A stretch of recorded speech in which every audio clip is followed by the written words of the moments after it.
পূর্ণ সংখ্যা এবং ভগ্নাংশ সংখ্যার যোগ দেখব। এর আগের লেকচারে আমরা ভগ্নাংশ সংখ্যার যোগ, বিয়োগ, গুণ এবং ভাগ এই সমস্ত অঙ্কগুলি শিখেছি।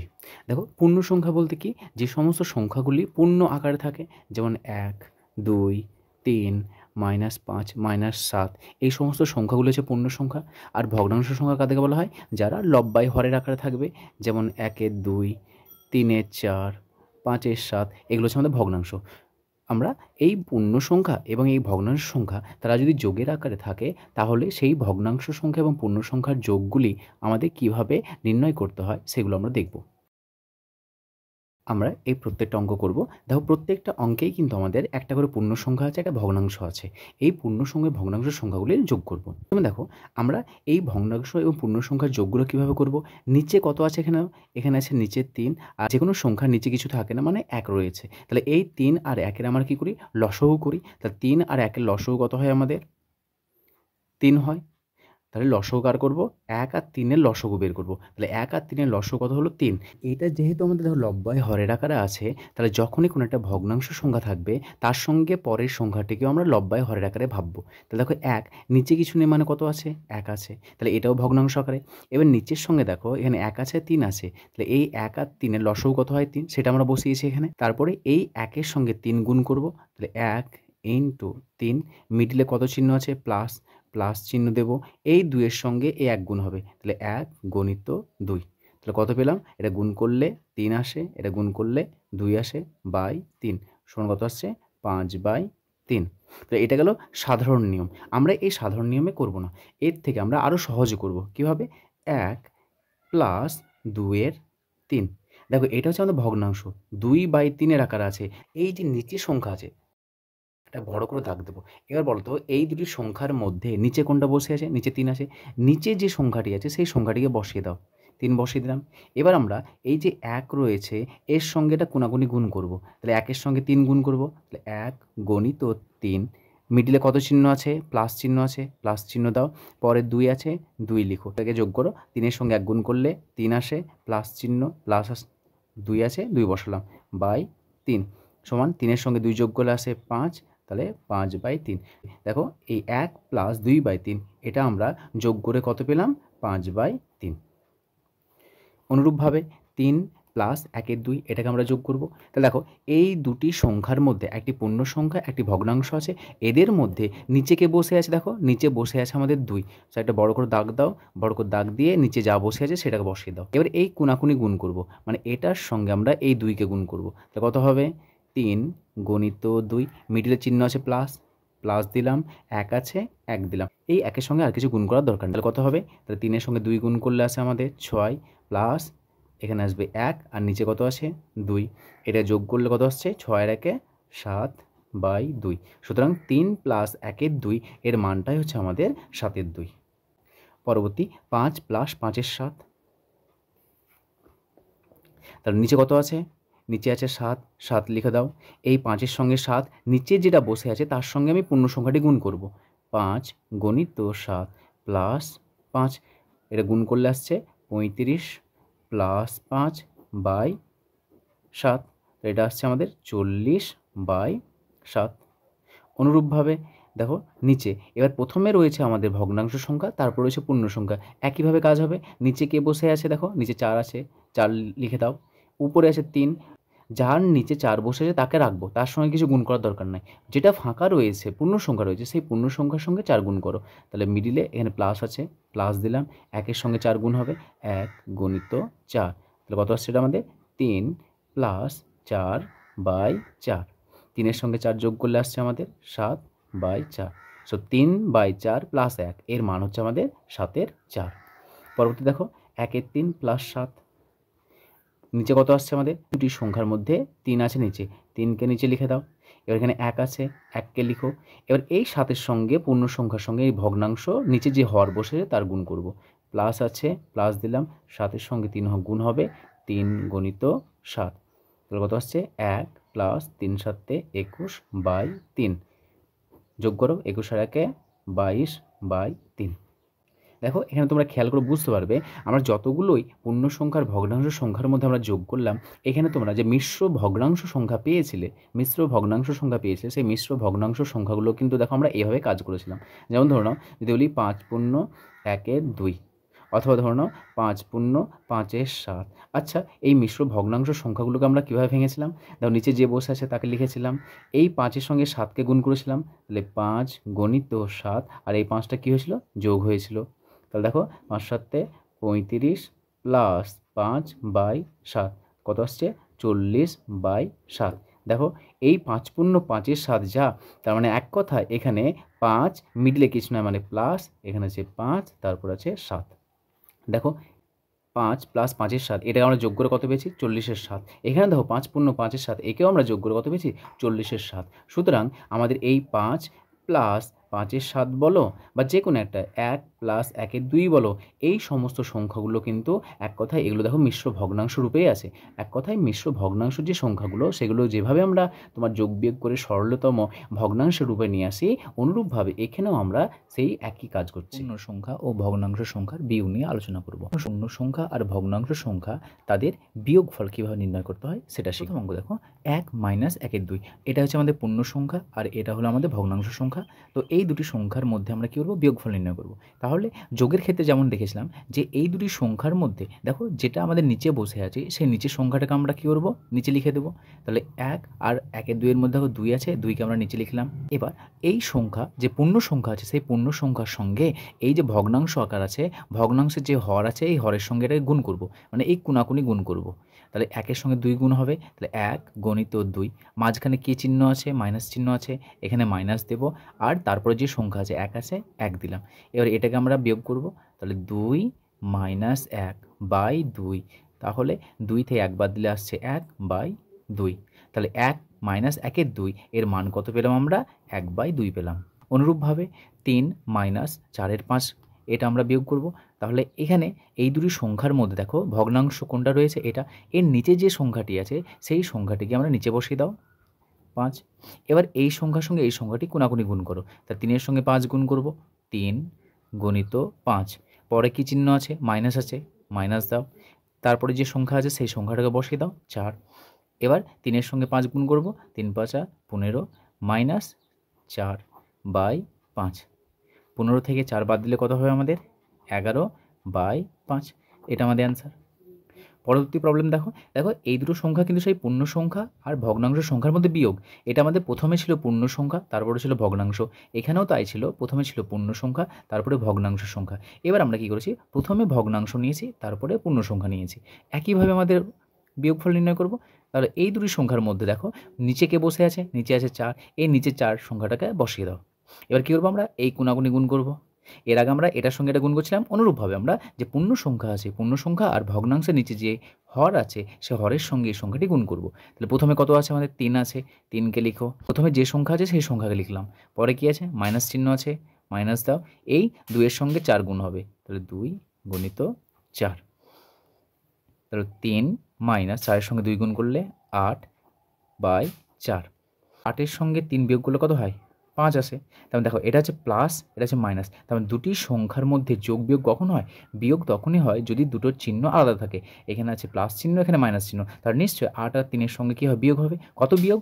8-এর সঙ্গে 3 বিয়োগ করলে 5 হয়, কিন্তু এই দুটি সংখ্যার মধ্যে যে সংখ্যাটি বড় তার যে চিহ্ন আছে সেই চিহ্ন বসবে। তাহলে কত হবে? -5/4। তাহলে 3-এর 4 - 2, অ্যান্সার কত হবে? -5/4। অনুরূপভাবে 3-এর 5 - 4, এই দুটি সংখ্যার মধ্যে নিচে কে বসে আছে? দেখো নিচে বসে আছে আমাদের 5, 5কে বসিয়ে দাও। এটা যেহেতু উপরে লিখতে চাইছি, তাহলে উপরে কে আছে? প্রথমে আছে 3, তাহলে 3কে লিখে দাও, মাইনাস চিহ্ন আছে, মাইনাস দাও। এই 4-এর সঙ্গে এই 5টা গুণ হবে, তাহলে 4-এর সঙ্গে 5 গুণ হবে, তাহলে 5 গণিত 4। তাহলে কত হবে এটা আমাদের? নিচে আসছে 5, উপরে থাকছে 3 - 4 × 5 = 20। দেখো এটা প্লাস চিহ্ন, এটা মাইনাস, তাহলে এই দুটোর মধ্যে বিয়োগ হবে। তাহলে এক কথায় বিয়োগ কীভাবে করবো? 20 থেকে 3 বাদ দিয়ে দাও। তাহলে 20 থেকে 3 বাদ দিলে কত হবে? 17/5। কিন্তু বিয়োগ ফলের সময় আমরা দেখেছিলাম যে বিয়োগ নির্ণয় করার সময় যে সংখ্যাটি বড় তার যেটা চিহ্ন সেটা আমরা নিব। তাহলে 3 আর 20-র মধ্যে বড় কে? 20 হচ্ছে আমাদের বড়। তাহলে 20-র চিহ্ন কত হচ্ছে? মাইনাস, তাহলে অ্যান্সারে কত হবে? মাইনাস হবে। এটা আমাদের অ্যান্সার। পূর্ণ সংখ্যা ও ভগ্নাংশ সংখ্যার গুণ সম্পর্কে আলোচনা করব। এবার আমরা এই সংখ্যাগুলির মধ্যে আমরা গুণ নির্ণয়। দেখো পূর্ণ সংখ্যা রয়েছে 2 আর ভগ্নাংশ সংখ্যা রয়েছে 5-এর 4। তাহলে এই সংখ্যা দুটিকে গুণ কীভাবে করব? নিচে যেটা বসে আছে সেটা নিচে রেখে দেবো। নিচে 4 ছিল, 4 রাখলাম। এই দেখো 2 যে সংখ্যাটা আছে সেই 2টা কোথায় আছে? নিচে বসে আছে না উপরে বসে আছে? শুধুমাত্র এটা দেখো, যে কোনো পূর্ণ সংখ্যা আমরা 1 2 3 4 যাই লিখি না কেন প্রত্যেকটা সংখ্যার নিচে কিছু না মানে 1 আছে। তার মানে এই যে 2 সংখ্যাটি আছে সেই সংখ্যাটা কিন্তু উপরে বসে আছে, আর নিচে কিছু নেই মানে কত আছে? 1 আছে। তাহলে আমরা জানি উপরের সঙ্গে উপর গুণ হয়, নিচের সঙ্গে নিচের গুণ হয়। তাহলে 4-এর সঙ্গে 1 গুণ করে দেখো 4ই বসে দিয়েছি আমরা, আর এই 5-এর সঙ্গে কী হবে? 2 গুণ হবে। তাহলে 2 গুণিত 5, তাহলে কত আসছে এটা আমাদের? এটা আসছে আমাদের 10/4। যখনই আমরা ভগ্নাংশ আকারে লিখব সর্বদা এটা আমাদের লঘিষ্ঠ আকারে অর্থাৎ ছোট আকারে ভেঙে লেখার চেষ্টা করবে। এটা যদি আমরা ভেঙে লিখি তাহলে কত হবে? 2 দুগুণ 4, 5 দুগুণ 10, কাটাকাটি করলে হচ্ছে আমাদের 5/2। 3 গুণিত 4-এর 7, এটাও আমাদের একটি পূর্ণ সংখ্যা একটা ভগ্নাংশের গুণ। তাহলে এই দুটি সংখ্যার মধ্যে নিচে কে বসে আছে? নিচে 7 বসে আছে, 7টাকে লিখে দাও। এবার উপরের সঙ্গে উপর গুণ হবে, নিচে কিছু নেই মানে কত আছে? 1 আছে। তাহলে 1-এর সাথে 7 গুণ করে দেখো 7 লিখেছি, বা লিখতে পারো 1 গুণিত 7। উপরের সাথে উপর গুণ করব, 3 গুণিত 4। তো 3 4-এ 12 আর 7-এ 7, এটা আমাদের অ্যান্সার। পরবর্তী প্রবলেম, এখানে আমাদের নিচে কে বসে আছে? দেখো 2-এর নিচে কিছু না মানে কত আছে? 1 আছে। উপরের সাথে উপর গুণ করব, নিচের সাথে নিচের গুণ করব। তাহলে 7 গণিত 1, 3 গণিত 2, 3 দুগুণ 6/7। পরবর্তী প্রবলেম দেখো 2-এর 15 গণিত 7। এক কথায় নিচে যে সংখ্যাটি বসে আছে সেই সংখ্যাটিকে নিচে লিখে দাও, আর উপরে যে পূর্ণ সংখ্যা আছে সেটাও উপরে গুণ করে দাও। তাহলে 2 গুণিত 7, তাহলে কত হচ্ছে এটা আমাদের? 2-এর সঙ্গে 7 গুণ করব, তাহলে 7 দুগুণ 14/15, তাহলে এটা হচ্ছে আমাদের অ্যান্সার। তাহলে যখনই আমরা পূর্ণ সংখ্যার ভগ্নাংশ সংখ্যার মধ্যে আমরা গুণ করব, গুণ করার সময় জাস্ট পূর্ণ সংখ্যার সঙ্গে উপরে গুণ হবে, আর নিচে যেটা আছে সেটা বসিয়ে দেবো। তাহলে নিচে শুধুমাত্র 15 আছে, 15 বসে গেল, উপরের সঙ্গে উপর গুণ হয়ে গেল। এইভাবে শুধুমাত্র দুটো সংখ্যা না, একাধিক সংখ্যা নিয়েও আমরা কী করতে পারি? গুণ করতে পারি। যেমন ধরে নাও 2-এর 3 গণিত 2 গণিত 1-এর 2 গণিত 5-এর 7। তাহলে দেখো এই সংখ্যাগুলি প্রত্যেকটা কিন্তু আমাদের দেখো পূর্ণ সংখ্যা রয়েছে আর ভগ্নাংশ আছে। তাহলে এখানে যদি আমরা গুণ করতে চাই, উপরে কে বসে আছে দেখো, প্রত্যেকটা দেখো গুণের আকারে আছে। তাহলে আমরা কী করবো? উপরে যতগুলো সংখ্যা রয়েছে প্রত্যেকটা সংখ্যা উপরের সঙ্গে উপর গুণ করে দেবো। উপরে কে আছে দেখে নাও, 2 আছে, এই 2 আছে, 1 আছে আর 5 আছে, আর নিচে এটা কিছু না মানে কত আছে? 1 আছে। তাহলে দেখো 2-এর সঙ্গে 2 গুণ করবো 1, উপরের সংখ্যাগুলোর সঙ্গে গুণ করে দাও। 2 গণিত 2 গণিত 1 গণিত 5, 2 দেখো 2 লিখেছি, তারপর 2 পরে 2 লিখেছি, তারপর উপরে রয়েছে 1 1 লিখেছি, তারপরে আছে 5 5 লিখেছি, নিচে দাগ দাও। নিচে কে আছে? 3 আছে, 1 আছে, তাহলে 3 গণিত 1, 2 আছে, গণিত 2 গণিত কত আছে? 7 7 আছে।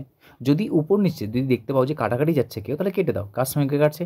এই 2-এর সঙ্গে একটা 2 কাটছে, আর কেউ কাটছে না, এর গুণ করে দাও। তাহলে 5 দুগুণ 10, 3-এর সঙ্গে 7 গুণ, 3 7 21, এটা হচ্ছে আমাদের অ্যান্সার।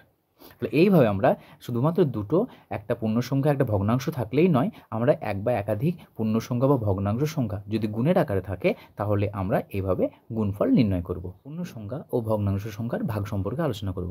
তা তোমরা দেখেছো যে পূর্ণ সংখ্যা কাদেরকে বলা হয়? যে সকল সংখ্যাগুলি আমাদের পূর্ণ রূপে থাকে, এক কথায় ভগ্নাংশ রূপে থাকে না। যেমন 5 7 3 10 12, এই সমস্ত সংখ্যাগুলো হচ্ছে আমাদের পূর্ণ সংখ্যা। আর ভগ্নাংশ হলো যে সংখ্যাগুলি আমরা লব্বাই হরের আকারে প্রকাশ করতে পারি। 5-এর 7, 3-এর 4, 6-এর 2, এই সমস্ত সংখ্যাগুলো হচ্ছে ভগ্নাংশ। তাহলে এই পূর্ণ সংখ্যা আর ভগ্নাংশ সংখ্যা যদি তারা ভাগের আকারে থাকে তাহলে তাদের ভাগফলটা কীভাবে নির্ণয় করতে হয় সেটা আমরা প্রথম দেখো। 5 বিভক্ত 3-এর 4, তাহলে 5-এর সঙ্গে আমরা এই 3-এর 4কে ভাগ করব। তাহলে এটা কী করবো আমরা? যে এই যে ভাগ চিহ্ন আছে, ভাগ চিহ্নের পরিবর্তে আমরা গুণ লিখবো। তো কত লিখবো? এটা 5 লিখলাম। এই ভাগ চিহ্নের পরিবর্তে আমরা সরাসরি গুণ লিখব, কিন্তু ভাগ চিহ্নের পরবর্তী যে সংখ্যা থাকে সেই সংখ্যাটি কী হয়ে যায়? উল্টে যায়। তাহলে এটাকে উল্টে দাও, 4/3। গুণ শিখেছি কীভাবে গুণ করতে হয়, উপরের সঙ্গে উপর গুণ করে দাও। তাহলে 5 গণিত 4, আর নিচে যা আছে তা লিখে দাও। গুণ করলে কত আসছে? 4 5 20/3, এটা আমাদের অ্যান্সার। তাহলে প্রথমে কী করলাম? প্রথমে যে ভাগ আছে সে ভাগ চিহ্নের পরিবর্তে আমরা গুণ লিখলাম, এবং ভাগের পরবর্তী ডান দিকে, এটা সর্বদা মনে রাখবে যে ভাগ চিহ্নটাকে আমরা গুণ চিহ্ন লেখার পরে ভাগের পরে যে সংখ্যা আছে সেই সংখ্যাটি উল্টাবে কিন্তু। ডান দিকে যেটা আছে দেখো 3-এর 4 ছিল, উল্টে দিলে কত হবে 4-এর 3 হয়ে যাবে, উপরের সাথে উপর গুণ আর নিচে যেটা আছে সেটা বসে গেল, তাহলে কত হলো 20/3। পরবর্তী সংখ্যা দেখো 6-এর সঙ্গে আমরা 3-এর 4কে ভাগ করব, তাহলে 6 আছে 6কে নামিয়ে দাও, এই ভাগের পরিবর্তে আমরা লিখলাম গুণ, তাহলে এই সংখ্যাটি উল্টে যাবে, উল্টে দাও তাহলে কত হবে 4 উপরে যাবে আর 3 নিচে আসবে, 4/3। এবার দেখো যদি কাটাকাটি যায় তাহলে কাটাকাটি করবে, দেখো এখানে 6-এর সঙ্গে 3 কাটছে, তাহলে 3-একে 3, 3 দুগুণ 6। আমরা কাটাকাটি কোথায় করি বলতো, এই কাটাকাটি কিন্তু অনেকেই ভুলভাল করে উপরের সঙ্গে উপর কাটাকাটি করে। এক কথায় কাটাকাটি এই শব্দটা কিন্তু আমরা ভাগের ক্ষেত্রে ব্যবহার করছি, তাহলে ভাগ করছি। আচ্ছা ভাগ কীভাবে করি বলো তো, কোনো একটা সংখ্যা উপরে থাকে নিচে একটা সংখ্যা থাকে, এইভাবে তো আমরা ভাগ করি, তার মানে উপরে একটা সংখ্যা থাকবে নিচে একটা সংখ্যা থাকবে। এক কথায় 6কে আমরা 3 দিয়ে কাটাকাটি করেছি, তার অর্থই হচ্ছে 6কে 3 দ্বারা ভাগ করেছি। দেখো 6কে যদি আমরা 3 দ্বারা ভাগ করি তাহলে কত হবে 3 দুগুণ 6। এই যে আমরা ভাগফল পেলাম, দেখো কাটাকাটি করে ওই ভাগফলটাই লিখেছি এখানে। তাহলে কখনোই এই কাটাকাটি যখন করবে উপরের সঙ্গে উপর কাটবে না, কিন্তু সব সময় উপর আর নিচ করে কাটবে। তাহলে দেখো উপরে কত আছে 4 আছে আর 2 আছে, তাহলে 2 গণিত 4 আর নিচে কিছু নেই 1 আছে, তাহলে 4 দুগুণ 8, নিচে 1 লেখার প্রয়োজন নেই। পরবর্তী সংখ্যা দেখো 7-এর 8 বিভক্ত 4। এর আগে আমরা প্রথমে পূর্ণ সংখ্যা নিয়েছিলাম, পরবর্তীতে আমরা কী নিয়েছিলাম ভগ্নাংশ। এই দুটো সংখ্যাতে আমরা প্রথমে ভগ্নাংশ নিয়েছি, তারপরে পূর্ণ সংখ্যা নিয়েছি। তাহলে প্রথমে যে সংখ্যা আছে সেটা লিখে দাও 7/8।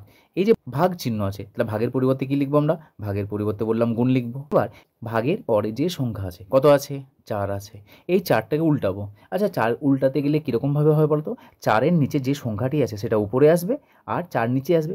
4-এর নিচে কিছু না মানে কত আছে, 4-এর নিচে দেখো 1 আছে। 4কে যদি উল্টে দেওয়া হয় তাহলে এই 1 আসবে উপরে আর নিচে আসবে 4। এবার উপরের সঙ্গে উপর গুণ করো, নিচের সঙ্গে নিচে গুণ করো, তাহলে 7 গণিত 1 8 গণিত 4। এখানে কিন্তু কাটাকাটি যাচ্ছে না, এক কথা ভাগ যাচ্ছে না, তাহলে রেখে দাও এটাকে 7/4 32। এটা আমাদের অ্যান্সার। পরবর্তী 5-এর 6, তাহলে 5/6, 5/6কে রাখলাম, পরবর্তী ভাগ চিহ্ন আছে তাহলে ভাগের পরিবর্তে লিখবো গুণ চিহ্ন দিলাম, গুণের পরে যে সংখ্যাটি আছে সেটাকে উল্টে দেবো। আচ্ছা 5কে উল্টালে কত হবে 1-এর 5, নিচে কিছু নেই মানে 1 আছে, তাহলে এটা যদি উল্টে দেওয়া হয় তাহলে 1 যাবে উপরে 5 আসবে নিচে, 1-এর 5। কাটারি যাচ্ছে দেখো, উপরে আছে 5 নিচে আছে 5, 5-এর সঙ্গে 5 কেটে গেল, এক কথায় 5-এর সঙ্গে 5 ভাগ করলে ভাগফল 1 হয়। তাহলে উপরে রয়েছে 1 আর নিচে আছে 6, তাহলে এটা হচ্ছে আমাদের অ্যান্সার। তাহলে এইভাবে আমরা পূর্ণ সংখ্যা ভগ্নাংশ সংখ্যার যোগ বিয়োগ গুণ ও ভাগ সম্পর্কে আমরা আলোচনা করলাম।